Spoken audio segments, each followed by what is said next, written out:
देश के सबसे बड़े लोकतांत्रिक बहस के शो देश की बहस में मैं दीपक चौरसिया अपने तमाम पैनलिस्ट का, अपने तमाम मेहमानों का और साथ ही साथ मेरे दर्शक जनता जनार्दन को वंदन करता हूं, अभिनंदन करता हूं, नमस्कार करता हूं। आप जानते हैं देश की बहस इकलौता बहस का शो है जो देश में आपके यानी दर्शकों की राय के आधार पर चलता है। हम आपको 3 सवाल देते हैं, उनमें से ही एक बहस का मुद्दा आप चुनते हैं। आपको साथ में लाइव जोड़कर, अपने घरों से लाइव जोड़कर हम बहस की दशा और दिशा को आगे बढ़ाते हैं। तो देखिए आज लोकतांत्रिक बहस के शो में लोकतांत्रिक तरीके से कौन सा बहस का मुद्दा चुना गया है, आइए देखते हैं ग्राफिक्स के जरिए। और ये है तालिबान से जुड़ा हुआ।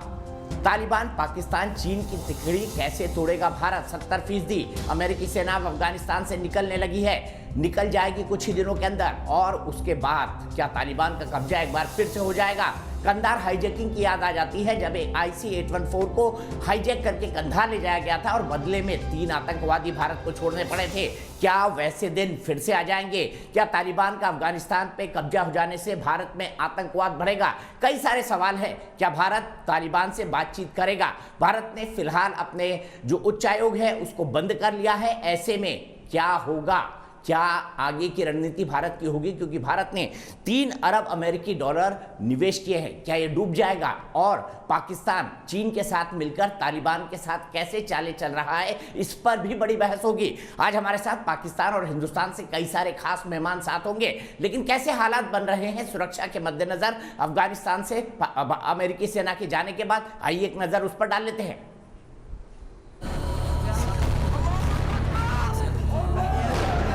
तालिबान आतंक का पुराना चेहरा, लेकिन वो है नए नापाक मिशन पर। अफगानिस्तान सरकार को सत्ता से हटा अफगानिस्तान का नया आका बनना उसका मकसद है। इस बीच तालिबानियों ने पाकिस्तान की जैश लश्कर आतंकियों की तिकड़ी बना बर्बरता का नया दौर शुरू कर दिया है। पिछले 24 घंटों में 22 अफगानी कमांडो को मौत के घाट उतार दिया है, जबकि 3,500 से ज्यादा अफगानियों को बारूद और बंदूक से उड़ा दिया। यही नहीं, 407 प्रांतों में से आधे से ज्यादा प्रांतों पर कब्जा कर लिया है। अफगानिस्तान में तालिबान की सरकार बनना अब निश्चित है। आज की तारीख में अफगानिस्तान में तकरीबन 85% इलाका तालिबान के कब्जे में आ चुका है। समझौते के तहत जहां एक और अमेरिका ने अपने सैनिकों की वापसी शुरू कर दी है, वहीं अब भारत तालिबान, पाकिस्तान और चीन की तिकड़ी पर पैनी नजर बनाए हुए है। भारत दुनिया में कहीं भी शांति का ही पक्षधर रहा है, लेकिन नापाक पाकिस्तान लगातार भारत के खिलाफ उकसाने वाले बयान दे रहा है। हिंदुस्तान को अफगानिस्तान में जंग घसाई हुई है। आज हिंदुस्तान के लिए अफगानिस्तान से भागने या निकलने के अलावा कोई रास्ता नहीं है। 20 साल से भारत अफगानिस्तान की विकास यात्रा में साथ दे रहा है, लेकिन चालबाज चीन और उसका चाटुकार पाकिस्तान तालिबान के कंधे पर हाथ रखे हुए है। हक्कानी नेटवर्क तालिबान के साथ बराबर काम करता रहा, उनकी मदद करता रहा। ऐसा ना हो भारत के लिए कि पाकिस्तान को एक स्ट्रेटेजिक डेप्थ मिल जाएगी, वो हमारे लिए बहुत खतरे की बात है।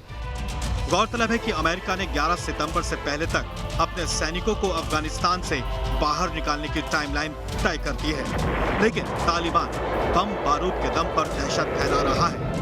देश की बहस में चर्चा है कि अफगानिस्तान में तालिबान लगातार अफगान सरकार के खिलाफ खून खराबे पर उतारू है। तो क्या आने वाले वक्त में पाकिस्तान के बाद टेरर का नया लैंड अफगानिस्तान भी हो जाएगा? लेकिन भारत भी तैयार है इस तिकड़ी की कमर तोड़ने के लिए।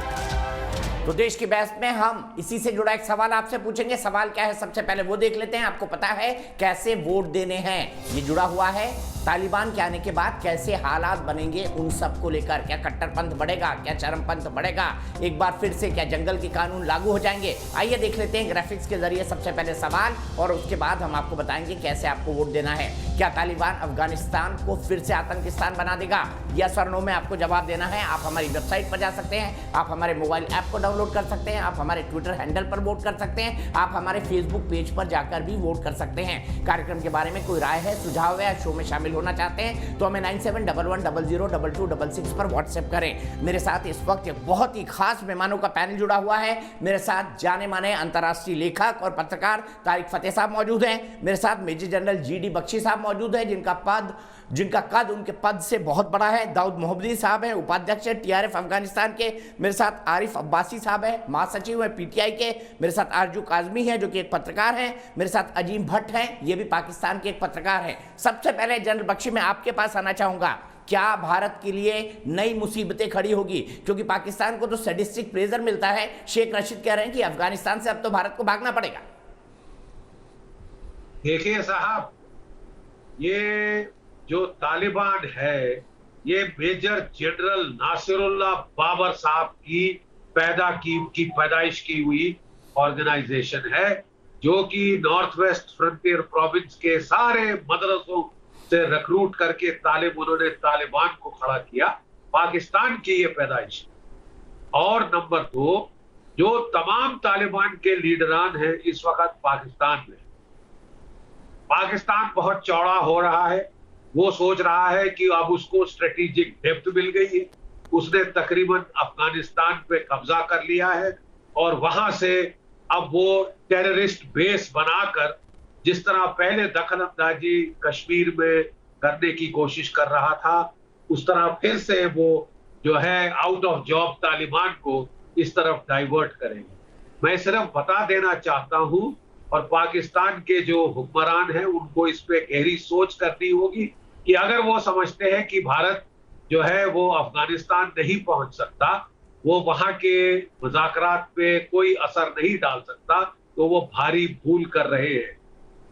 हम पाकिस्तान का ईस्टर्न फ्रंट, वेस्टर्न फ्रंट पे चीजें चेंज करने के लिए सबसे आसान तरीका है ईस्टर्न फ्रंट पे दबाव डाल। अगर पाकिस्तान सोच रहा है कि अब वो एक टेररिस्तान बना देगा अफगानिस्तान में और दुनिया भर को तंग करेगा और दुनिया हाथ पे हाथ धरे बैठी रह जाएगी, तो मैं जरा पाकिस्तान को याद दिला दूं कि आपका ईस्टर्न फ्रंट खुल गया तो आपको अफगानिस्तान छोड़ के इस तरफ देखना पड़ेगा साहब। ये आप याद रख लीजिए। जरूरत से ज्यादा चौड़े होने, पाकिस्तान के मिनिस्टर अब कह रहे हैं कि हिंदुस्तान के पास सिवाय भागने के और कोई रास्ता नहीं है अफगानिस्तान से। ताजिकिस्तान में हमारे एयरबेस, याद है, ताजिकिस्तान में हमारे एयरबेस है और हमने ईरान के जरिए काफी कुछ कम्युनिकेशन एस्टैब्लिश किए थे। बंदर अब्बास के पोर्ट से लेकर आपकी जो रिग रोड से लिंक कर रहा है, वो हमने रोड दिलाराम धरान रोड बना चुकी है। अगर आप सोचते हैं कि आप जरूरत से ज्यादा दुनिया को तंग करेंगे, तालिबान के जरिए अलकायदा को फिर वहां पे जगह देंगे, तो आपको कुछ कीमत देनी पड़ेगी अपने ईस्टर्न फ्रंट। आप समझ गए साहब मैं क्या कह रहा हूं? जो समझदार है उनको इशारा काफी है, और पाकिस्तान की फौज को ये क्लियर होना चाहिए कि अगर वो फ्री रन चाहते हैं अफगानिस्तान पे, तभी हमसे सीज फायर मांग रहे थे। हम भी समझते हैं क्यों। अगर आप अफगानिस्तान में जरूरत से ज्यादा, वहां पे एक चुनी हुई सरकार, इलेक्टेड सरकार, लेजिटिमेट सरकार, अगर आप तालिबान के आपके जो बशिंदे हैं उनके थ्रू सरकार को गिराओगे और तालिबान की सरकार थोपोगे और तालिबान की सरकार का इस्तेमाल करोगे दुनिया भर में टेरर फैक्ट्री खोलने का, तो साहब आपको थोड़ा तो कीमत चुकानी पड़ेगी। आपका ईस्टर्न फ्रंट जरूरत से ज्यादा गर्म हो जाएगा। ये अपने फौजी हुक्मरानों को जरूर पहुंचाएं। आरिफ अब्बासी साहब के पास ईस्टर्न फ्रंट जरूरत से ज्यादा गर्म हो जाए। ठीक है, जरूरत से ज्यादा ईस्टर्न फ्रंट गर्म हो जाएगा। सीधे आरिफ अब्बासी साहब के पास चलते हैं। अब्बासी साहब, अमेरिका जा रहा है अफगानिस्तान से, लेकिन पाकिस्तान में क्यों जश्न मन रहा है? क्योंकि उसको लग रहा है कि एक इलाका और उसको आतंकिस्तान बनाने के लिए मिल गया है। बहुत शुक्रिया। सबसे पहले तो आपके सब देखने वालों को आपकी तरफ से गुड इवनिंग। देखें, बख्शी साहब की बातें जो हैं वो एक सोच है। पाकिस्तान की हुकूमत बड़ी सख्ती से इस असूल पर कारबंद है कि हमने अपनी सरहदों के पार कहीं किसी की ज़मीन पे, किसी की सोल पे जाके किसी किस्म की कोई मुदाखलत नहीं करती।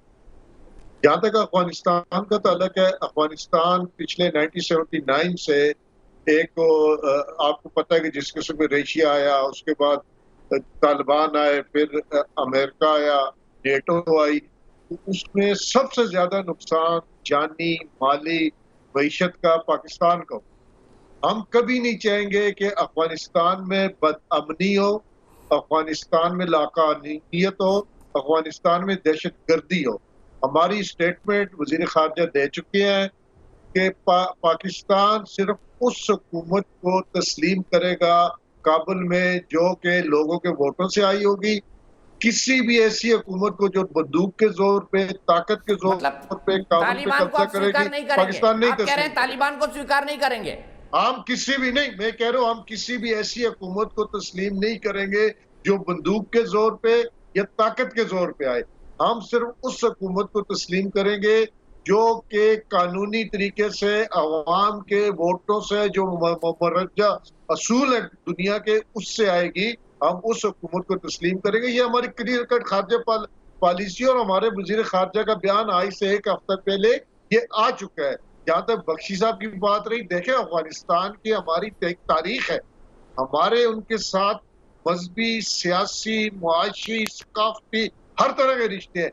एक भाई अगर काबुल में रह रहा है, दूसरा भाई पेशावर में रह रहा है, तीसरा भाई कराची में रह रहा है। सदियों का ये जोड़ है और सबसे ज्यादा मुतासर अफगानिस्तान की वजह से हम हुए हैं, हमारी मैशत हुई है। और सबसे बड़ी ख्वाहिश पाकिस्तान की और पाकिस्तान की हुकूमत की, पाकिस्तान के लोगों की है कि अफगानिस्तान में अमन हो, खिते में अमन हो और ये खिता तरक्की करे। और फिर आपने दूसरी बात की कि पाकिस्तानी फौज ने इस सदी की सबसे बड़ी दहशतगर्दी के खिलाफ जंग जीती है, जो अमेरिका नेटो को साथ मिला के नहीं जीत सका। वो जंग दुनिया गवाएगा, अल्हम्दुलिल्लाह पाकिस्तान ने जीती है। पाकिस्तानी फौज इस टाइम दुनिया की बेहतरीन प्रोफेशनल एक्सपीरियंस फोर्स है। अगर किसी भी बॉर्डर पे हमें जरूरत पड़ी, हम इन धमकियों में आने वाले नहीं है। मैं जनरल बख्शी साहब को कहूंगा, बहुत लड़ाइयां हो गई, बहुत खून बहा गया, बहुत लोगों की गुर्बत की हालत हो गई हमारी इन्हीं लड़ाइयों की वजह से। हमें कुछ ऐसी सोच, ऐसा मैसेज देना चाहिए कि जो ट्रिलियन ऑफ डॉलर्स हम अमेरिका, यूरोप का असला खरीदने में देते हैं सारे ममालिक, वो हम अपने गरीब लोगों पे लगाएं। हमें अपने मसाइल बैठ के हल करने चाहिए। अफगानिस्तान का, पाकिस्तान की जो इन्होंने डेप्थ की बात की, वो आज से नहीं, पाकिस्तान बनने से पहले सदियों से हमारे उनके साथ ताल्लुक है, हमारा उनके साथ लिंक है, हमारी सरहद कटी है, तो उसमें किसी तीसरे मुल्क के लिए खतरा नहीं है। हम ये चाहेंगे कि वहाँ की दहशतगर्दी, वहाँ बंदूक का जोर, वहाँ मासूम लोगों का कत्लेआम ये दोबारा ना हो। अफगानी भी इंसान है, उनका भी हक है, उनके बच्चे भी पढ़े, उनको भी दुआइयां मिले, उनको भी बाकी सहूलतें मिले, तो हम उनके हाथ पकड़ के इंशाअल्लाह ताला उनको तरक्की की इशारा पे गामजन करेंगे और कानूनी तरीके से जो भी मदद होगी इंशाअल्लाह हम उनकी करेंगे। ठीक है तारिक फतेह साहब, आपको लग रहा है हाथी के दांत खाने के और दिखाने के और, ये कह रहे हैं तालिबान को मान्यता नहीं देंगे, लेकिन 2001 की जंग याद है मुझे, जितने भी तालिबानी थे वो पाकिस्तान की धरती पर बैठकर अमेरिका को आंखें दिखाते थे। आपको याद नहीं है वो दिन जब बड़ी बड़ी प्रेस कॉन्फ्रेंस होती थी पाकिस्तान की सरजमी से? जब पाकिस्तान अंग्रेज की मदद से बना अगस्त 1947 में, तो सिर्फ एक मुल्क था जिसने पाकिस्तान की इंडिपेंडेंस को रिजेक्ट किया था, और वो किंग जाहिर शाह की गवर्नमेंट ऑफ अफगानिस्तान था। Afghanistan has never recognised the Durand line, और ना ही किसी को सोचना चाहिए कि ये जो 50, 60, 70, 100 साल गुजर गए हैं, इससे हिंदुस्तान की जो 5000 साल पुरानी नक्शा है वो उलट देंगे। अटक से शुरू होता है हिंदुस्तान, कटक तक, ये बाकी सारा जो है ये अफगानिस्तान है। ये पिशावर जिस पे आप कह रहे हैं कि हमें, ये तो पश्तूनों का इलाका है, इसका क्या ताल्लुक है पाकिस्तान से? आपने ले जाके पंजाबियों को सेटल किया क्वेटा और बलोचिस्तान, पिशावर में, ताकि बलोच और पश्तून जो हैं वो उसके तले दब जाएं। आपने किया क्या? आपने तो 1 यूनिट बनाया, आपने कत्लेआम किया है। आप पीटीएम के इस वक्त जो हशर कर रहे हैं पश्तूनों को जो पाकिस्तान में रहते हैं, वजीर साहब को बंद किया हुआ है आपने, बम्बार्डमेंट आप कर रहे हैं और बात कर रहे हैं कि आप अफगानिस्तान को हाथ देंगे आगे बढ़ने का। The entire Taliban force is made in Pakistan. ये आईएसआई के हेडक्वार्टर से नंबर चलते हैं कि कौन कहां किसको मारेगा। आपके रिटायर्ड जनरल्स की तो फैक्ट्रीज हैं जो आईईडीज बनाती हैं, जिससे सबसे ज्यादा कैजुअल्टीज हुई हैं अफगानिस्तान में। एक झूठ बोलने का हिसाब होता है कि वो ही चेहरा पहन के सब आ जाते हैं। ये पूरी टॉक्स जो हुई दोहा के अंदर, it was a fraud enacted by the Taliban. और ये हमारे हुसैन हक्कानी जो इस वक्त एग्जाइल में हैं ब्रिटेन में, Pakistan ambassador to the United States, he wrote, do not believe in these Taliban. They are not Taliban, they are the ISI. इनका तो नाश्ता खाना पीना सारा। आप मुझे बताइए कि तालिबान के पास 2000 ट्रक आसमान से आए क्या?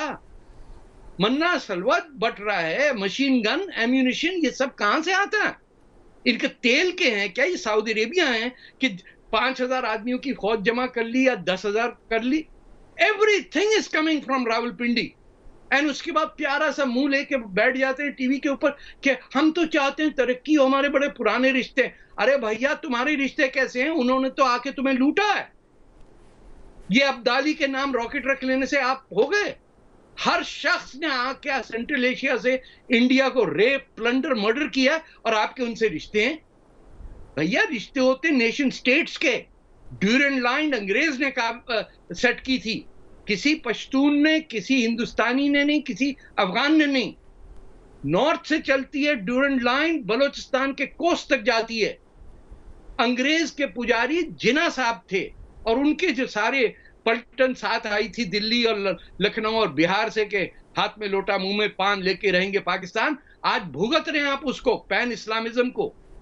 इस्लामिक स्टेट बनाया आपने और उसके अंदर फिर एक और इस्लामिक स्टेट, और फिर उसके बाद बांग्लादेश के अंदर आपने 10 मिलियन आदमी मार दिया। आप लोगों को शर्म नहीं आती? पाकिस्तान से बैठ के कहते हैं कि हम तो हमारे पुराने ताल्लुकात हैं। अरे आपका पाकिस्तान बना ढाका में, आपने उनको रेप किया है। ऊपर वाले क्या देर है अंधेर नहीं है। ये किस तरह के आप लोग तालिबान पाल रहे हैं पाकिस्तान के अंदर? ये हजारों तालिबान जा रहे हैं। मुल्ला उमर आपके मुल्क में रहता है, ये अब बिन लादेन आपका जवाई था। आपको शर्म नहीं आती किसी वक्त पे ये कहें कि हमसे गलती हुई, माई बाप माफ कर दो, हम अब बिल्कुल इंटरफियर नहीं करेंगे और हमारा और तालिबान से कोई ताल्लुक नहीं है। फैक्ट्री बनती है आपके यहाँ रावलपिंडी में, लोग रिक्रूट होते हैं मदरसों से। दियोबंदी पूरा मिजाज है आपका इस्लाम का। औरतों के बाल काटते हैं, सर काटते हैं, अभी आए नहीं हैं और लोगों के हाथ पांव काटने शुरू कर दिए। ये कैसी दुनिया है कि एक मुल्क में उन्होंने कहा ठीक है भैया। और ये जिस हकीम ने कहा था कि जाके दोहा में कॉन्फ्रेंस करो, आज वो भुगत रहे हैं उस झूठ को कि तालिबान ने मुंह पे आके कह दिया हम तो प्यारे दोस्ती चाहते हैं आपसे अमेरिका अंकल, हमें बस एक दफा मारने का इजाजत दे दीजिए। उन्होंने दे दी इजाजत, अब भुगतिए। अब टर्की आ रहा है काबुल के एयरपोर्ट को करने।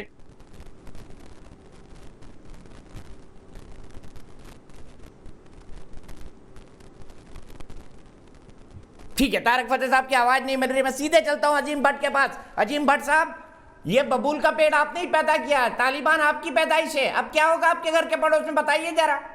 फिर वही खून खराबा, फिर वही इस्लामिक कानून, फिर वही शरिया के कानून। फर्स्ट ऑफ ऑल तो आपने इनवाइट किया।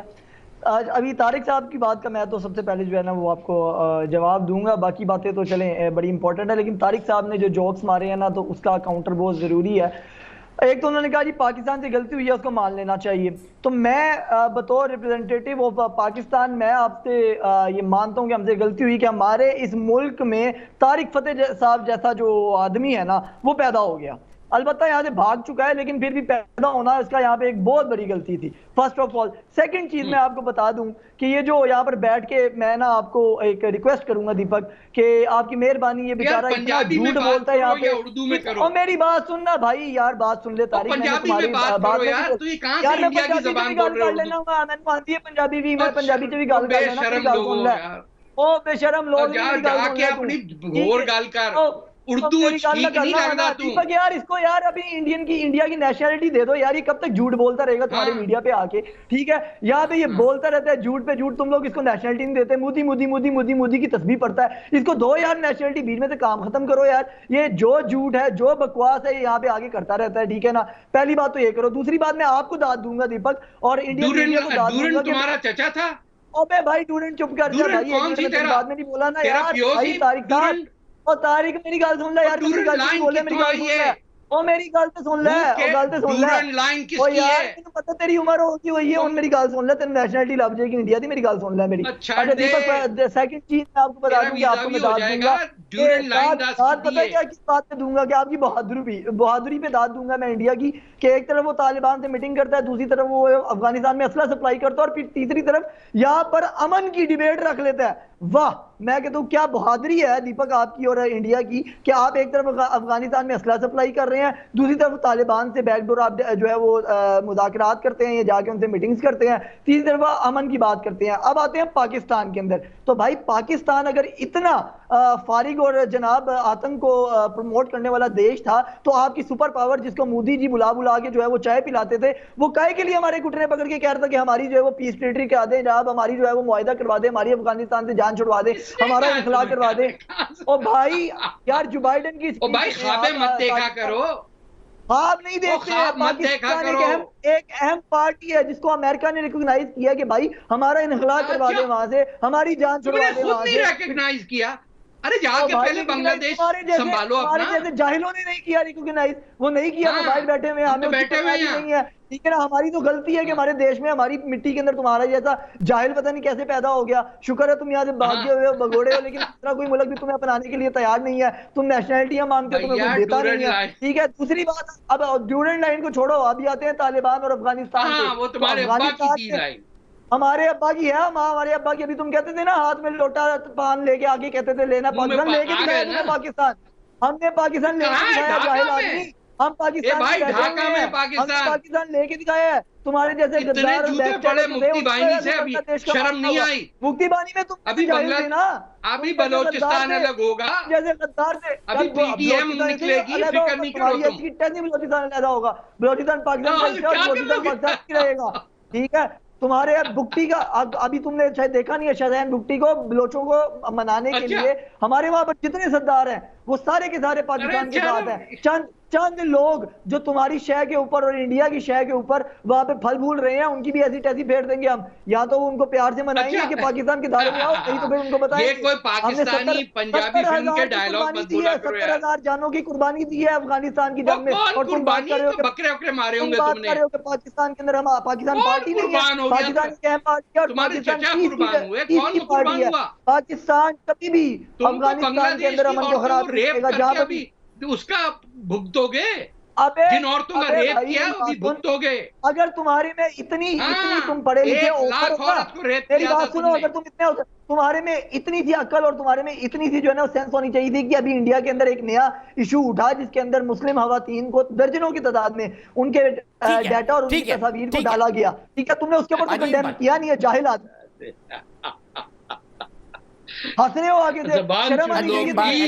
अजीम भट्ट, उम्र का सम्मान करिए। मुझे पता है आप ये क्यों कह रहे हैं, मुझे पता है आप ये क्यों कर रहे हैं, मेरे पास जवाब है, अभी दूंगा नहीं, कार्यक्रम के आखिरी अंत में अजीम भट्ट आपको भी जवाब दिया जाएगा। लेकिन उससे पहले मैं चलता हूं दाऊद मोहम्मदी के पास, जो कि अध्यक्ष हैं TRF अफगानिस्तान के। मुझे बताइए दाऊद साहब, कैसा अंतर आएगा अब जब अमेरिकी फोर्सेस वहां से निकल जाएंगी, और खास तौर से भारत के परिप्रेक्ष्य में?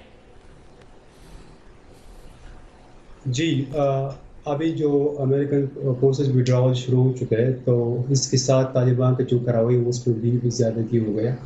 मगर बात ये नहीं है कि तालिबान अफगानिस्तान में एंगेज नहीं थे या उसकी एक्टिविटीज़ पहली बार शुरू हो गई। जो रिसेंटली जो कोलैप्स डिस्ट्रिक्ट्स है, that was contested districts from the last 15 years, so the government could not able to supply on daily basis to those districts, so that was already to some extent under the control or under the influence of Taliban. बात हुई पाकिस्तान की। असल पाकिस्तान चाहते हैं कि इसका एक proxy group है तालिबान, और उसके प्रॉक्सी ग्रुप की जानिब से चाहते हैं कि अफगानिस्तान में उसका एक अपना style, pro Islamabad style government install करेगा। ऐसा तो नहीं हो सकता, क्योंकि अफगानिस्तान वो आज जो अफगानिस्तान है वो 90s का अफगानिस्तान नहीं है। आज जो 20 साल हो चुके हैं अमेरिकन आने से बाद, यहाँ पर लोग बहुत मेच्योर हो गई, एजुकेटेड हो गई, और उसको पता है कि डेमोक्रेसी का मतलब क्या है। लोग तैयार कि डेमोक्रेसी के बारे में अपने जान भी दें। तो अभी जो हो रही है, ये जो अफगान फोर्सेस कर रही है, या जो लोकल मलेशिया जो मशहूर है अपराइजिंग के नाम से, लोकल अपराइजिंग, ये जो हो रही है, ये सिर्फ इसलिए होगी कि यहाँ पर एक निज़ाम होगा, वो सिर्फ डेमोक्रेसी होगा। यहाँ पर कोई तालिबानी निज़ाम नहीं होगा, यहाँ पर कोई इमारत का सिस्टम नहीं होगा। असल बात ये है कि इमारत का सिस्टम इस्लामी तारीख में इसका कोई नमूना मिसाल है नहीं। तारिक पता साहब को बहुत अच्छी तरह इस बारे में मालूमात है। एक जस्ट प्रोजेक्ट स्टाइल गवर्नमेंट है जो पाकिस्तान की जानिब से अफगानिस्तान में क्या हो चुका, इंस्टॉल हो चुका। दूसरी बात है अफगान गवर्नमेंट की जानिब से अफगानिस्तान गवर्नमेंट का जो कमज़ोरी था वो हवाई जो एयरफोर्स का प्रॉब्लम था। एयरफोर्स का कैपेबिलिटीज़, जब अमेरिकन ट्रूप्स अफगानिस्तान से खारिज हुए तो उसके जो कॉन्ट्रैक्टर्स थे एयरफोर्स का वो भी गया। तो जब रिसेंटली जनाब अशरफ गनी साहब न्यूयॉर्क का दौरा किया, उससे वापस आया, तो उसको एक ज़मानत दे दिया जो बाइडेन ने कि हम आपके साथ है, और जो एयरफोर्स के बारे में जो सपोर्ट थे वो बहुत ज़्यादा हो चुका। आप देख रहे हैं कि अफगानिस्तान की अभी जो जंग जा रही है वो ग्राउंड में इतना ज़्यादा नहीं जो एयरफोर्स की जानिब से जा रही है। ग्राउंड में अफगान फोर्सेस जो है वो डिफेंसिव पोजीशन में, मगर एयरफोर्स जो है वो ऑफेंसिव पोजीशन में, और इसकी वजह से तालिबान का बहुत ज़्यादा क्या हो गया, उसका नुकसान हो गया। दूसरी बात ये, तालिबान का जो फोर्सेस है वो 60,000 से 65,000 से ज़्यादा नहीं है, और ये तादाद तकरीबन पिछले 15 बरसों से इतने ज़्यादा नहीं हो रही। मुझे संक्षेप में जवाब दीजिए, क्या तालिबान का, अंतर्राष्ट्रीय रिपोर्ट कह रही है कि तालिबान 85% जगह पर कब्जा कर चुका है, क्या काबुल पर भी तालिबान का कब्जा होगा? कोई इम्कान इसका नहीं है। मैंने पहले बोला था कि जो डिस्ट्रिक्ट अभी कोलैप्स हो गई है, वो जो डिस्ट्रिक्ट्स थे, जिले थे जो 15 साल से कंटेस्टेड है। Sometimes it goes to the hands of the Afghan government, sometimes it goes to the hand of the Taliban. So it was contested districts. अभी जो हो रहा है, तालिबान का जो अगर उस 85% ज़मीन पर उसका कब्जा है, तो कहा है उसका वहाँ पर उसका सर्विसेज क्या है, पब्लिक सर्विसेज का वहाँ पर उसका एडमिनिस्ट्रेशन क्या है। तालिबान ये कर सकते, इसका एक ज़रूरत है कि टेम्परली एक जगह क्या करे, केज ले, मगर ज़्यादा वक्त के लिए वो नहीं बरकरार रख सकते। इसलिए जो मेन शायरा अफगानिस्तान के वो गवर्नमेंट के कंट्रोल में है। जो मेन प्रोविंसेस है, असल बात लोग तो प्रोविंसेस में रहते हैं। अफगानिस्तान का पॉपुलेशन वो अभी रूरल एरिया का पॉपुलेशन नहीं है, सारे लोग अर्बन में ज़िंदगी कर रहे हैं, क्योंकि रूरल एरिया में जो तालिबान का हकीमियत है उसकी वजह लोग उसका पसंद नहीं कर रहे। तो जो मेजॉरिटी पॉपुलेशन है वो still under the government of Afghan government. So I don't think the Taliban, those areas which captured now by the Taliban will be captured by the Afghan government very soon, and we will see the result within 1 month. ठीक है, मैं general Bakshi से यही सवाल लेता हूँ। General साहब मुझे बताइए, क्या तालिबान पूरी तरह से कब्जा कर लेगा अफगानिस्तान, आपको क्या लगता है? देखिए, अमेरिका को तो बहुत उम्मीद है अफगान फौज में, और अफगान फौज का जो मुझे स्ट्रैटेजी लगती है वो मिनिमलिस्ट स्ट्रैटेजी लगती है कि वो तवज्जो देंगे ज्यादातर होल्ड करने के लिए, जो कि main towns, main population centres हैं, आउटलाइंग एरियाज में अपनी एनर्जी इतनी स्कैटर नहीं करें। So they will hold the 4 main towns, the ring road circuit को मेरे हिसाब से वो स्ट्रांगली होल्ड करने की कोशिश करेंगे। हर बारी जब भी बड़ा शोरगुल मनाया जाता है कि तालिबान 85% ले गई, प्रोपेगेंडा ज्यादा है, ग्राउंड पे हमको देखना होगा। और मेरा कहना यह है कि अगर पाकिस्तान फौजी सपोर्ट दे के तालिबान को एक ड्यूली इलेक्टेड सरकार काबुल में उसका तख्ता पलट करने की कोशिश करती है तो ये गैर कानूनी है, ये गलत हरकत है और मेरा ख्याल फिर इसको यूएन सिक्योरिटी काउंसिल में ले जाना चाहिए। और अगर अफगानिस्तान की सरकार यूएन सिक्योरिटी काउंसिल से मदद मांगती है तो UN security council UN peace keeping force खासकर जो मेन पॉपुलेशन सेंटर्स है उनके बचाव के लिए जरूर भेज सकती है। ये भी एक विकल्प है। दूसरा विकल्प है कि अगर तालिबान वही हथकंडे दिखाती है जो उसने जब पिछली बार राज किया था, जिस तरह उसने हजारास का, शियास का और ताजिक्स का कत्लो गारत करने की कोशिश की थी। याद रहे अफगानिस्तान की डेमोग्राफिक कॉम्पोजिशन तकरीबन बराबर है पश्तून और नॉन पश्तून, और जो इन्होंने जो कत्लो गारत किया था नॉन पश्तून का पिछली बार, अगर ये फिर वैसा ट्राई करते हैं उज़्बेक्स के साथ, ताजिक्स के साथ, हजारास के साथ, इस्माइलीज के साथ, तो फिर वही पार्टीशन हो सकता है अफगानिस्तान का। ये अभी पाकिस्तान के जो हमारे इंटरलोक्यूटर्स हैं वो बड़े घड़ियाली आंसू बहा रहे थे कि वो बिल्कुल मदद करना चाहते हैं अफगानिस्तान के लोगों की। जितना पाकिस्तान ने तशद्दुद दी है अफगानिस्तान के लोगों को, भगवान ही बचाए शायद ही किसी और मुल्क ने दूसरे के लिए इतनी तकलीफ बनी। 79 में सोवियत चले गए, तब से लेके आज तक इन्होंने अफगानिस्तान को सेटल नहीं होने दिया। आधी आबादी उनकी रेफ्यूजी कैंप्स में रह रही, और जितना उनकी तशद्दुद इन्होंने दी, लड़ा लड़ा के मतलब चैन से नहीं जीने दिया उस मुल्क। वो तो जहमत है उस मुल्क के लिए कि वो पाकिस्तान का पड़ोसी है। एक दिन वो आपको जरूर वापस देंगे, क्योंकि वो जानते हैं जिस तरह आपने उनका मुल्क तबाह किया है। एक बिल्डिंग काबुल में नहीं खड़ी थी क्योंकि इनके जो फरिश्ते वहां पे गुलबुद्दीन हिकमतयार साहब ने अपने मोटर और तोपे जो पाकिस्तान की फौज ने सप्लाई की थी, काबुल की भोली भाली जनता जनार्दन पे फायर खोल दिया। ठीक है साहब, हम जानते हैं इन्होंने क्या किया। वहां पूरे अफगानिस्तान को एक ड्रग लैंड बना दिया, क्योंकि वहां पे बंदे नहीं बचे एग्रीकल्चर नॉर्मल के लिए। तो अफीम उगाना तो सबसे आसान, क्योंकि वो नेचुरल उगती है, कोई खेती बाड़ी नहीं करनी पड़ती। और अफीम की सारी फैक्ट्री पाकिस्तान के जर्नल पाकिस्तान में चलाते हैं। ये लोग बात कर रहे हैं कि ये कितने हमदर्द है अफगानिस्तान के। किसी मुल्क ने दूसरे मुल्क की ऐसी तबाही नहीं करी जैसे पाकिस्तान ने अफगानिस्तान की। ये रोना आता है वहां के लोगों, रोना आता है, जहमत हो गई है। RSN सिंह साहब भी जुड़ गए, लेकिन पहले आरजू काजमी। पाकिस्तान ने बर्बाद कर दिया अफगानिस्तान को, यह कहना है जनरल साहब का, और बिल्कुल सही कह रहे हैं। अफीम उगवाते हैं और हीरोइन और बाकी ड्रग्स जो हैं वो पाकिस्तान में बनाई जाती है, बेची जाती है। क्या है? हकीकत नहीं है, और ज्यादातर पाकिस्तानी जनरल यही कर रहे हैं आरजू। इसीलिए आप अफगानिस्तान को सेटल होने ही नहीं देते।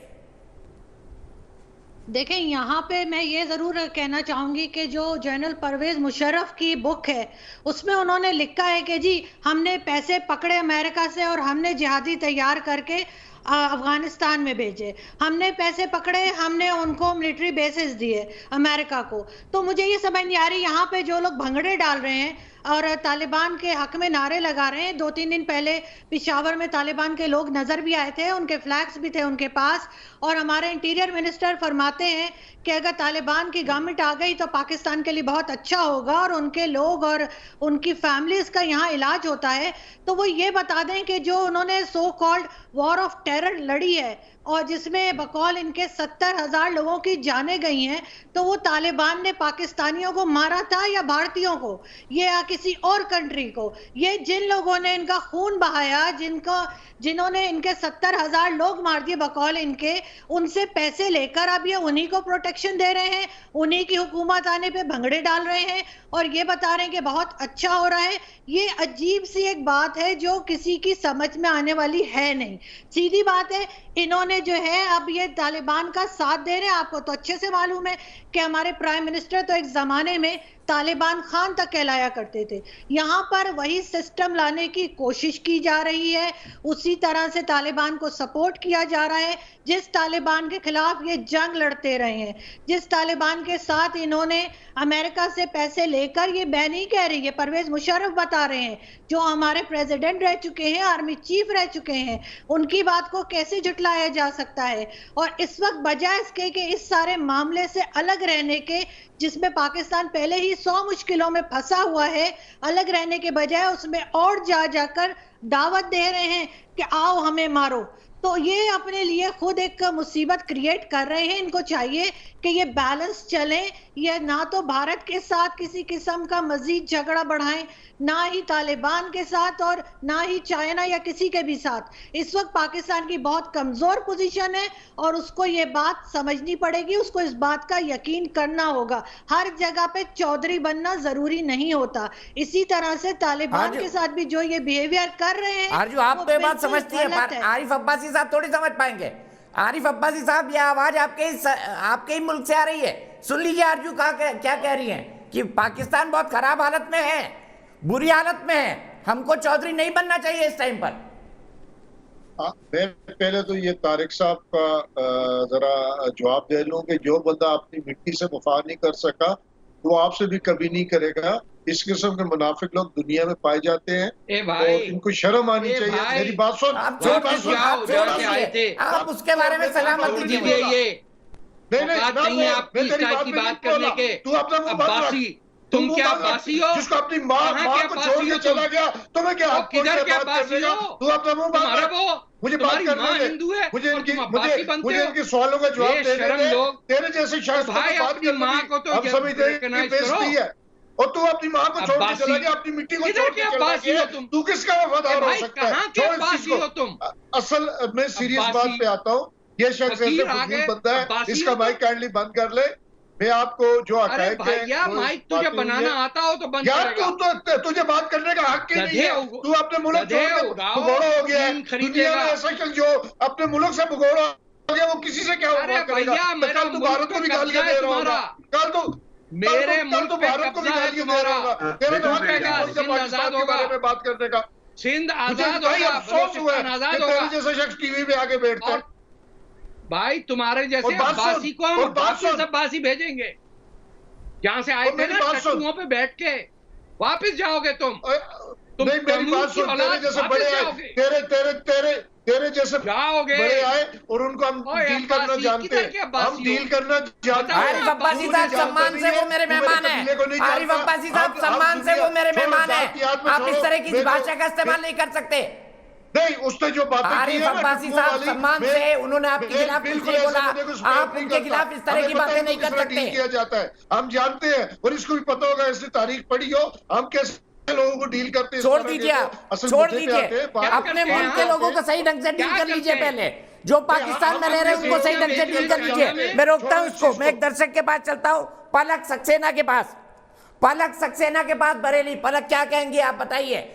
तालिबान के आ जाने से क्या भारत के लिए खतरा बढ़ेगा? सर, सबसे पहले नमस्कार, थैंक यू सो मच कि आपने मुझे शो में बुलाया और मुझे मौका दिया है कि मैं अपनी बात आप सभी के सामने रख सकूं। और जो ये तिकड़ी है पाकिस्तान, तालिबान और चीन की, भारत इसको तोड़ने में बहुत सक्षम है और भारत आगे भी इसको तोड़ लेगा। माननीय मोदी जी की सरकार आने के बाद इतना संभव हो चुका है कि अब किसी भी दुश्मन की हमारी तरफ आंख उठाकर देखने की हिम्मत नहीं है। और मैं ये उम्मीद करूंगी कि जब तक हमारी वर्तमान सरकार रहेगी तब तक हमारे भारत पर कोई भी संकट नहीं आएगा। हमारा भारत आत्मनिर्भर बन रहा है, हमारी सरकार की निर्णय लेने की क्षमता बहुत अधिक है। वर्तमान सरकार के निर्णय देखकर देश के दुश्मन घबराते हैं। हमारी सरकार रिसर्च, डेवलपमेंट, रक्षा पर बहुत ध्यान दे रही है। इसका सबूत एयर स्ट्राइक, सर्जिकल स्ट्राइक आप देख ही चुके हैं। हमारे भारत के पास बहुत अच्छे मिसाइल्स हैं जो कि हवा में ही वार कर देते हैं। ठीक है, मैं सीधे चलता हूं RSN सिंह साहब के पास। सिंह साहब, मुझे बताइए किस तरह के हालात पैदा होंगे भारत के लिए, और क्या तालिबान का वापस लौटना पाकिस्तान के लिए भी खतरनाक संकेत है? नहीं, अभी जो पाकिस्तान से मेहमान आए हुए हैं आपके चैनल पे, उन्होंने कहा कि हम डील करना जानते हैं। दुख की बात यह है कि वो नहीं डील करना जानते। इनके अभी जो पार्लियामेंट्री कमेटी की एक ब्रीफिंग हुई जिसमें बाजवा साहब और ISI के फैज़ अहमद भी मौजूद थे, इन्होंने मिलिट्री इंटेलिजेंस इस्टेब्लिशमेंट की तरफ से कोई 3-4 सवाल पूछे। उन्होंने इसका जिक्र किया कि पहला कि क्या अगर तालिबान काबुल पे कब्ज़ा कर लेता है तो क्या उसको ये रिकॉग्निशन देंगे। इनके पास जवाब नहीं है इसका। दूसरा बात, उन्होंने साफ कह दिया कि इस बार जो रेफ्यूजीज़ आएंगे और भारी मात्रा में रेफ्यूजीज़ के आने की अंदेशा है, उसको उन्होंने कहा कि हम इंटरनली डिस्प्लेस्ड पीपल का वो दर्जा देंगे, तो आपका पूरा उम्मा तो यहीं ख़त्म हो गया। तीसरा, उन्होंने कहा कि अगर इंटरनेशनल कम्युनिटी अगर नहीं रिकॉग्नाइज करती है तालिबान को तो फिर हम क्या करेंगे। और चौथा, उन्होंने सवाल किया कि अगर अमेरिकन्स हमको एयर स्ट्राइक्स और ड्रोन स्ट्राइक्स के लिए अगर बेसेस मांगते हैं तब हमारी नीति क्या होगी। देखिए, इन्होंने कहा कि हम डील करना जानते हैं। ये बिल्कुल अभी अपने बनाए हुए तंत्र से, चाहे वो जो भी कोल्ड वॉर का इम्पेरेटिव रहा हो, आप बिकने को तैयार थे तो आपको लोगों ने खरीदा। आप क्यों रो रहे हैं कि अमेरिकन्स ने हमको खरीदा, उसने खरीदा। अब पहले अमेरिकन्स ने खरीदा आपको, अब चाइना आपको खरीद रहा है। लेकिन ये भारत पर इसका असर जरूर पड़ेगा, क्योंकि ये कह रहे थे कि भारत पर इसका क्या असर पड़ा।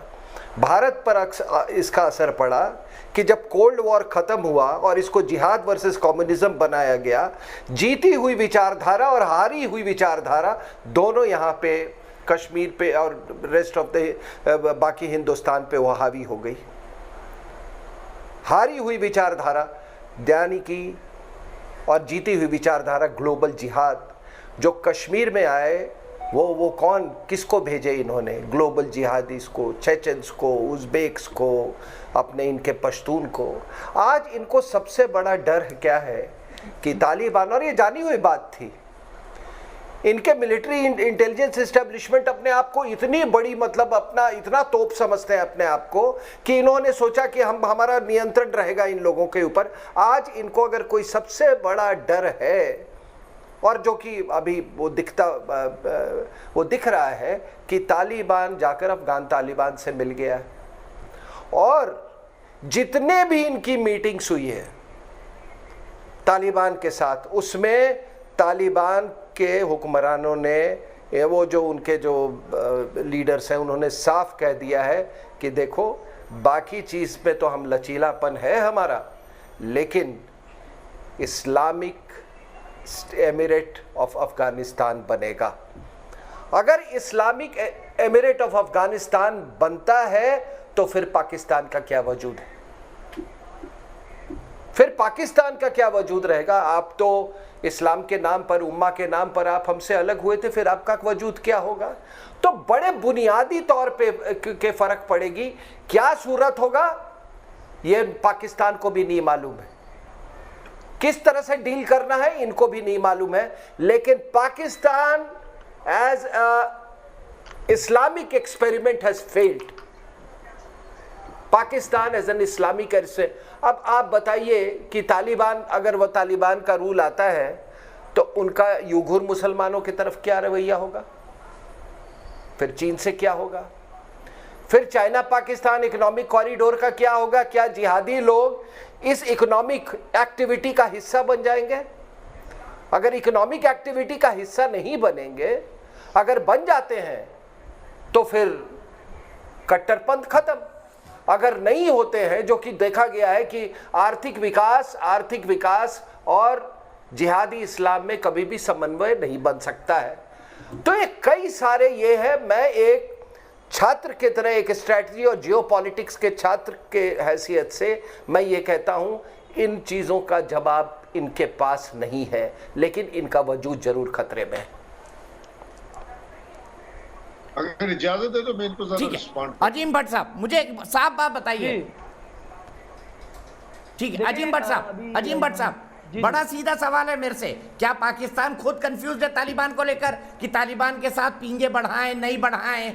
किस सरकार को मान्यता दें? आपके पीटीआई के महासचिव साहब कह रहे हैं कि भाई हम तो चुनी हुई सरकार को मान्यता देंगे, लेकिन सब तालिबानी पाए तो पाकिस्तान में ही जाते हैं ना। अच्छा, ये बड़ा टेक्निकल और बड़ा अच्छा क्वेश्चन है दीपक, और बेसिकली क्वेश्चन बनता भी यही है और हेल्दी और ज़बरदस्त सवाल भी है। अभी आरजू ने जितनी बातें की हैं, ये जो अभी आपके इंडियन पैनलिस्ट में से जो भी लास्ट बोल रहे थे, उनकी भी जो बातें हैं वो उसके ऊपर सोचने वाली बात है। और आरजू ने भी जितनी भी बात की है वो भी इम्पोर्टेंट थी। मैं उससे तकरीबन 80% जो है वो इत्तेफाक करता हूँ। और चूँकि मैं पीटीआई का स्पोक पर्सन नहीं हूँ, स्पोक पर्सन अब्बासी साहब हैं, उनका जवाब वो देंगे।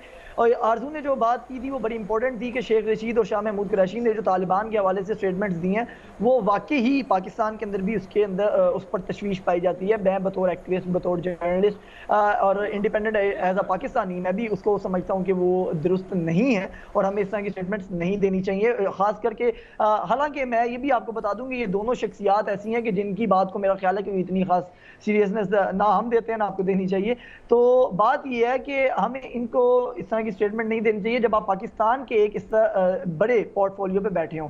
तो ये बातें तो दुरुस्त हैं कि हमें अपनी पॉलिसी के ऊपर भी देखना चाहिए। हमें एक वाज़िया लाइन लेनी चाहिए कि हमें किसी किस्म की ऐसी चीज़ के ऊपर सपोर्ट नहीं करना चाहिए या स्टेटमेंट नहीं देनी चाहिए जिससे हमारा इमेज, जो कि हमने, हालांकि हमने, जिस तरह मैंने पहले बात की है कि हमने अपने जवान जो हैं उनकी जो जाने हैं वो कुर्बान किया, लेकिन उसके बावजूद हमारे ऊपर एक लेबल लगा हुआ है कि हम टेररिस्ट हैं, हम टेररिस्ट सप्लाई करते हैं, या इस तरह के जो लेबल्स लगे हुए हैं, हमें उनको धोने की बात करनी चाहिए।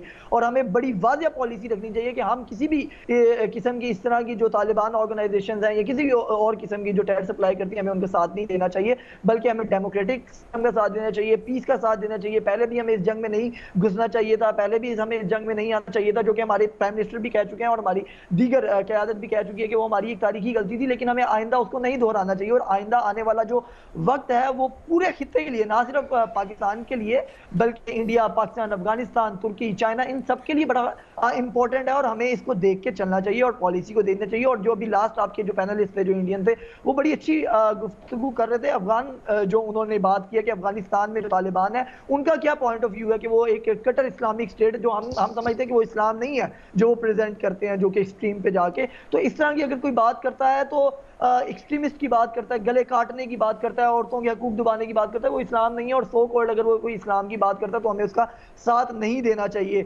और वो खतरा है, बिल्कुल खतरा है, अगर इस तरह की कट्टरपंथी, इस तरह की एक्सट्रीमिस्ट सोच वाला कोई भी हमारे इर्द गिर्द जो है वो आके बैठे, चाहे हम तो मोदी जी को भी एक्सट्रीमिस्ट हेड कहते हैं, लेकिन किसी भी किस्म की इस्लाम की एक्सट्रीमिस्ट हो या किसी भी किस्म की एक्सट्रीमिस्ट हो, वो हमारे इस पूरे खित्ते में नहीं आनी चाहिए, बल्कि अमन की बात होनी चाहिए। और सबसे पहले जो बाजी साहब ने बात की थी बड़ी इंपॉर्टेंट थी कि इंडिया को भी ये रिकॉग्नाइज करना चाहिए, इंडिया और पाकिस्तान दोनों को, कि हम लोगों ने जितना असले के ऊपर पैसा लगा दिया, अमेरिका और चाइना को घुसा के यहाँ पे पैसा लगा दिया, रशिया को सपोर्ट करके, कभी अमेरिका को सपोर्ट करके, तो हम लोग आपस में जो लड़के हम पैसे जाया कर रहे हैं, हमें वो अपने गरीबों के ऊपर लगाने चाहिए। तो ये एक हेल्थी डिबेट है जो आपके लास्ट पैनलिस्ट ने बात की, वो बड़ी इंपॉर्टेंट बात है और उसके ऊपर बिल्कुल मैं ये एग्री करूंगा as a Pakistani activist, as a Pakistani journalist, कि हमें पाकिस्तान की पॉलिसी को भी जो है, और जिस अर्जुन ने भी बात किया, हमें उसको देखना चाहिए, पीस की तरफ जाना चाहिए। जो अफगानिस्तान की आवाम चाहती है कि वहां पर आवाम आए और जो अफगानिस्तान की तरक्की को जो है वो दुनिया के अंदर रिकॉग्नाइज करवा सके, उस तरह की आवाम को आना चाहिए और पाकिस्तान की पॉलिसी भी उसके मुताबिक होनी चाहिए।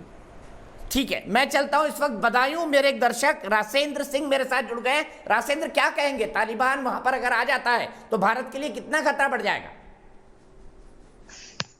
सर, सबसे पहले मैं आपका धन्यवाद करना चाहूंगा कि आपने इतने बड़े मंच पर मुझे मौका दिया अपनी बात कहने का।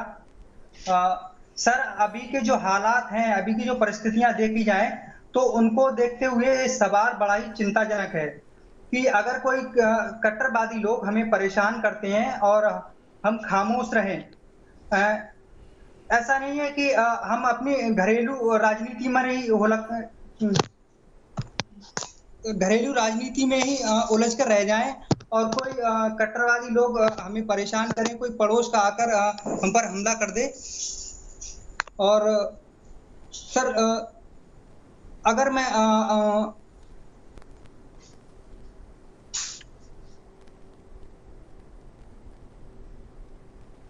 माफ कीजिएगा रासेंद्र, आपकी आवाज ठीक से नहीं आ रही है। फिलहाल रुकूंगा एक ब्रेक के लिए, ब्रेक के बाद तारिक फतेह साहब से शुरुआत होगी। तो हम बात कर रहे हैं अफगानिस्तान से अमेरिकी सेना के निकलने की। उसके बाद क्या तालिबान का कब्जा एक बार फिर से अफगानिस्तान में हो जाएगा और उसका भारत पर क्या परिणाम पड़ेंगे? क्या इस क्षेत्र में आतंकवाद एक बार फिर से बढ़ जाएगा? इसी पर बात करने के लिए मेरे साथ मौजूद है RS सिंह साहब, तारिक फतेह साहब, मेरे साथ आरिफ अब्बासी है, महासचिव है पाकिस्तान तहरीक इंसाफ पार्टी के, आरजू काजमी है पाकिस्तानी पत्रकार, और अजीम भट्ट है पाकिस्तानी पत्रकार। सबसे पहले तारिक फतेह साहब के पास चलूंगा। तारिक फतेह साहब, हमारे पाकिस्तानी पैनलिस्टों को, हमारे भाइयों को आपको सुनकर मिर्ची क्यों लग जाती है?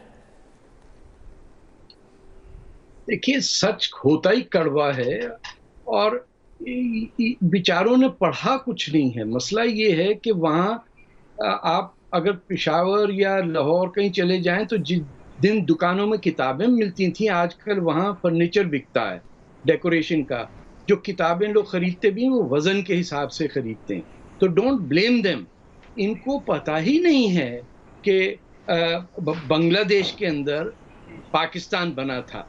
ये जो इस वक्त है, गफ्फार खान की हुकूमत थी फ्रंटियर में और यूनियनिस्ट थे पंजाब में, यहाँ कोई मुस्लिम लीग, बलूचिस्तान आज़ाद मुल्क था, ये भी नहीं पता। इनका कसूर नहीं है, ये ना अपनी जबान बोलने की इनको इजाज़त है, वहाँ पाबंदी है पंजाबी पे पंजाब के अंदर। ये अपने आप को अरब समझते हैं या तुर्क समझते हैं या अब्बासी या कुरैशी या Hijazi. So they have no link to the land. इनको शायद ये भी नहीं पता कि लाहौर जो है राम के बेटों के नाम का शहर है, जिससे एक हिंदू नहीं रहता। ये ऐसी बात है कि मक्का में कोई मुसलमान ना हो। तो when they analyse without any depth. ये जैसे सड़क पे जुलूस निकालते, नारा लगाते ना, आए आके रहेगा फलाना और जाके रहेगा फलाना, ये उसी डेप्थ पे ये एनालाइज करते हैं क्या होगा। अब टर्की ने कहा कि हम एयरपोर्ट संभालेंगे काबुल के, तालिबान ने कहा है कि टर्की को हम नहीं अलाउ करेंगे, और जो तालिबान की सिविल एडमिनिस्ट्रेशन है वो कहती टर्की को दिया जाए। इन बेचारे पाकिस्तानी को तो ये नहीं पता कि Taliban themselves are divided into two distinct levels. One is the fighting force जिसके अंदर ISI पाकिस्तान से भेजती है अपने रिक्रूट, और दूसरी वो लोकल लोग हैं जो मुल्ला उमर और कंदहार के अंदर इधर उधर बैठ के जो निगोशिएशन कर रहे थे। जब तक ये इसको समझेंगे नहीं, और इनके यहाँ जो लोग समझदार हैं, फॉर एग्जांपल इनका एम्बेसडर जो था यूनाइटेड स्टेट्स में, Hussain Haqqani, he wrote in foreign policy कि ये talks will be a catastrophe for Pakistan.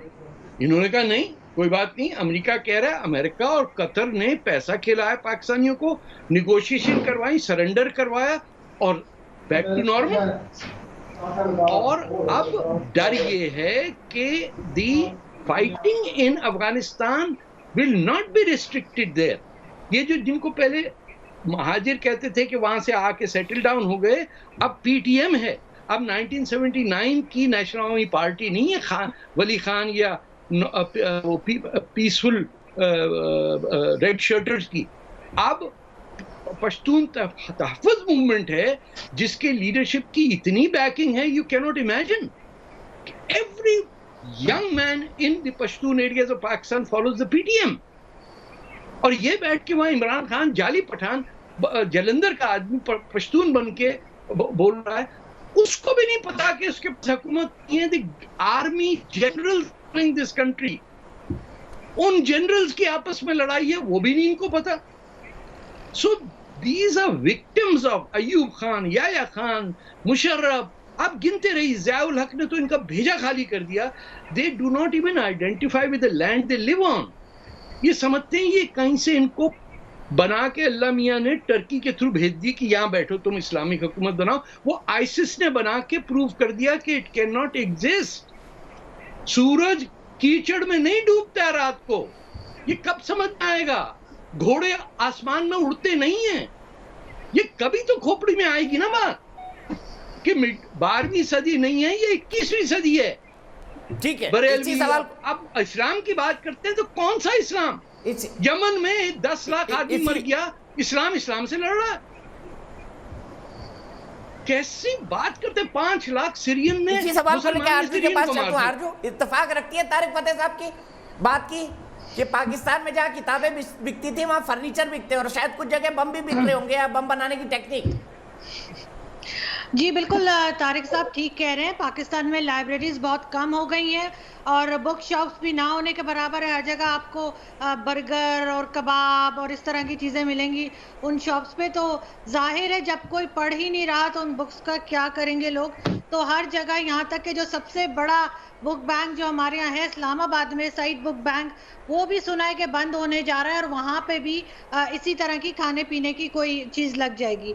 तो ये चीज़ यहाँ तक तो बिल्कुल तारिक साहब सही कह रहे हैं कि हमारे यहाँ पढ़ने लिखने का रिवाज ना होने के बराबर हो गया है और किसी को कोई ना किसी किताब का नाम आता होगा ना कहीं पढ़ा होगा, बस सब फेसबुक पे ही लगे होते हैं। लेकिन इसी वजह से शायद हम उस तरह से आगे नहीं बढ़ पा रहे जैसे बांग्लादेश आगे गया है।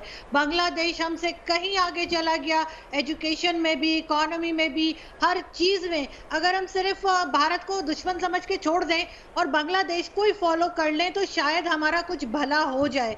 हम अगर जब तक अपनी गलतियां मानेंगे नहीं, हम अपनी वीकनेसेस को पहचानेंगे नहीं और हर एक को कहेंगे, अगर कोई हमें बताएगा तो हम उसके ऊपर लग जाएंगे कि जी आप झूठ बोल रहे हो या गलत कह रहे हो, तो इस तरह से हम अपने घर को, अपने मुल्क को सही नहीं कर पाएंगे। हमें थोड़ा सा रियलिस्टिक होना पड़ेगा, थोड़ी सी कड़वी बातें हमें सुनने की आदत डालनी पड़ेगी, तब जाके पाकिस्तान में कुछ बेहतर हो पाएगा। क्या आरिफ अब्बासी साहब, अभी आप अभी उसी मूड में हो, हाथ में लोटा मुंह में पान लेकर रहेंगे पाकिस्तान? अभी लगता है पाकिस्तान उस मूड से बाहर निकला नहीं है, पाकिस्तान फिर से मांग रहे हैं। दीपक देखें, ये आपके जो नए पार्टिसिपेंट आए इन्होंने बड़ी अहम बात की। हमारे जो इन कैमरा पार्लियामेंट में मीटिंग हुई नेशनल सिक्योरिटी की, उसमें शायद इनके पास बहुत ज्यादा सही के क्रेडिबल मालूमात नहीं थी। वहाँ हमने डिस्कस किया TTP, वहाँ हमने डिस्कस किया दाइश दुनिया के लिए नया खतरा है और दाइश के पीछे दो शैतानी कुत्ते कौन है जो इनको पाल रही है। उसमें एक अमेरिका है, एक इंडिया है। इस टाइम इंडिया के $3 बिलियन अफगानिस्तान में, जो किसी तरह भी कोई तुक नहीं बनता था। इंडिया की ना सरहद मिलती है, ना इंडिया का वहाँ कोई तिजारती बड़ा वो है, वो अगर कुछ जाते तो पाकिस्तान के जरिए जाता है। फिर इन्होंने बंदर अब्बास की बात की, फिर ताजिकिस्तान में अड्डे की बात की। देखें, अब ये 90s वाले तालिबान नहीं है। अब वो तुर्की से मुज़ाकरात कर रहे हैं, वो चाइना से मुज़ाकरात कर रहे हैं, वो ईरान से मुज़ाकरात कर रहे हैं। अब ये मैच्योर तालिबान है जो इंशाल्लाह ताला अगर उनको अवाम की ताईद मयसर हुई, अवाम उनके साथ दे दिया आपने, तो अच्छा तालिबान है ये। आप कह रहे हैं अच्छा तालिबान है ये। देखें मेरी बात, आप कह रहे हैं अच्छा तालिबान है ये, समझदार तालिबान है, अच्छा तालिबान नहीं। आप देखें ना, आप उनका रवैया देखें। इस टाइम तुर्की से तालिबान बात कर रहे हैं, ईरान से कर रहे हैं, चाइना से कर रहे हैं, दुनिया की हर ताकत से वो बात कर रहे हैं। और मेरा ख्याल है कि इंडिया को घबराहट नहीं होनी चाहिए। इंडिया को घबराहट रूस से भी कर रहे हैं, रूस से भी अभी उनके मुज़ाकरात 2 दिन पहले हुए हैं। तो इंडिया का वो जो वहाँ $3 अरब उन्होंने लगाए, अच्छी बात है। दूसरे के कहते हैं कि हमारे यहाँ एक मुहावरा है, बेगानी शादी में अब्दुल्ला दीवाना। तो इंडिया को अब्दुल्ले का किरदार नहीं अदा करना चाहिए था अफगानिस्तान में। अगर वहाँ ये मुहावरा भी इंडिया से ही आपके पास गया है, ये मुहावरा भी इंडिया से ही आपके पास गया है। मेरी बात सुन ले, कुछ नहीं पता। इंडिया की बेगानी शादी में अब्दुल्ला दीवाना हम बोलते हैं सर। नहीं, मेरी बात से क्या हुआ है? अब्दुल्ला मुसलमान, इंडिया का मुसलमान, अब्दुल्ला मुसलमानों का नाम है। आई एम सॉरी कि आपको शायद इसका पता नहीं है। मान लो ना, 1947 से पहले आप सब अब्दुल्ला हैं। मजहब के नाम पर आपने केस बांध लिया और बर्बाद कर दिया उसको। दीपक मुझे बात पूरी और बर्बाद कर दिया। आरजू सही कह रही है, मजहब के नाम पर कि हम मुसलमान हैं, हमको देश चाहिए, मांग लिया और बर्बाद कर दिया। दीपक अगर मुझे आप बात करने थे, बड़ी अहम बात इन्होंने की थी। अब दाइश और TTP के बारे में हमने जरूर सोचा, हमने उन लोगों के बारे में सोचा जो सैलाब पाकिस्तान में आने वाला है, मुहाजिरीन का। तो ये चीजें हमारा हक बनता था। और उसके बाद इस टाइम पाकिस्तान की क़यादत भी आप देखें, यहाँ कोई चाय बेचने वाला वजीर आजम नहीं है। यहाँ ऑक्सफोर्ड का पढ़ा लिखा ग्रेजुएट और एक इंतहाई 4 बीवियों वाला है, 4 बीवियां वजीर आजम है, दानिशमंद वजीर आजम है। ये चाय नहीं बेचता रहा किसी भाई, चौथी बीवी है ऑक्सफोर्ड में, जिनसे बात करती है, दुनिया में खेलता रहा है। आपके यहाँ कैसे प्रधानमंत्री है? 23 साल हमारे यहाँ चाय बेचने वाला है, हमारे यहाँ कैसे हमारे यहाँ चाय बेचने वाला आपके यहाँ कैसे नो प्रधानमंत्री है? जैसे ही हो सकती है उसकी। ये बेटियां बेचने वाले से तो बेहतर है। जनरल बात की है, बेटियां बेचने वाले से तो बेहतर है। तो आपको बुरा लगा तो मैं माजरत ख्वाह हूं, मैंने एक जनरल बात की है कि फर्क है, सोच का फर्क है। मैं सीधे अपने एक दर्शक के पास चलता हूँ। राहुल दिल्ली से मेरे साथ जुड़ गए हैं। कंक्लूडिंग के लिए मैं RSN सिंह साहब के पास चलूंगा। राहुल बताइए, क्या लगता है आपको, तालिबान अगर वापस आ जाता है तो किस तरह के हालात बनेंगे? जी नमस्कार सर, और यहाँ पे बैठे पैनल गेस्ट का भी मैं नमस्कार करना चाहता हूँ। और अभी जो लास्ट में जो बोल रहे थे बातें, मैं उनका बात ध्यान से सुन रहा था और मैं होप करता हूँ कि वो भी बात मेरे ध्यान से सुनेंगी। अभी उन्होंने बोला कि भारत जो है अब्दुल्ला के शादी में क्या दीवाना क्या नहीं मुझे नहीं पता, but in Afghanistan if India has invested 3 billion rupees, तो इंडिया ने जो 3 बिलियन का इन्वेस्टमेंट किया है वो किसी तालिबान या फिर किसी आतंकवादी संगठन को ट्रेनिंग देने के लिए नहीं किया है। उनको ये बात क्लियर होना चाहिए। इंडिया ने पैसे इन्वेस्ट किया है तो वहाँ के लोगों की, वहाँ के आवाम की भलाई के लिए किया है। इंडिया ने डैम बनाया है, इंडिया ने वहाँ के पार्लियामेंट बनाया है, इंडिया ने वहाँ का सीवरेज सिस्टम, वहाँ के इलेक्ट्रिसिटी सिस्टम उसको इन्हांस करने के लिए बनाया, ना कि अपने फायदा के लिए। ये सब बनाने से हमारे इंडिया के लोगों को भलाई शब्द से पाकिस्तानियों का कोई लेना देना नहीं है।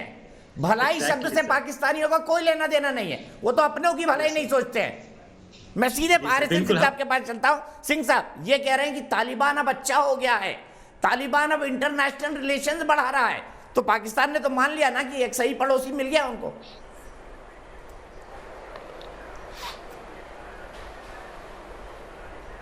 देखिए, अभी तारिक फतेह साहब ने कहा कि 12वीं शताब्दी नहीं 21वीं शताब्दी है, लेकिन हमने जो मैं इतिहास जानता हूँ, उन्होंने ये भी कि सूरज वो दलदल में जाके नहीं डूबता है या ये धरती चटाई है। ये जो हमारी जो अपनी आस्था है, जो सनातन धर्म की आस्था है, हम समय को चक्र मानते हैं।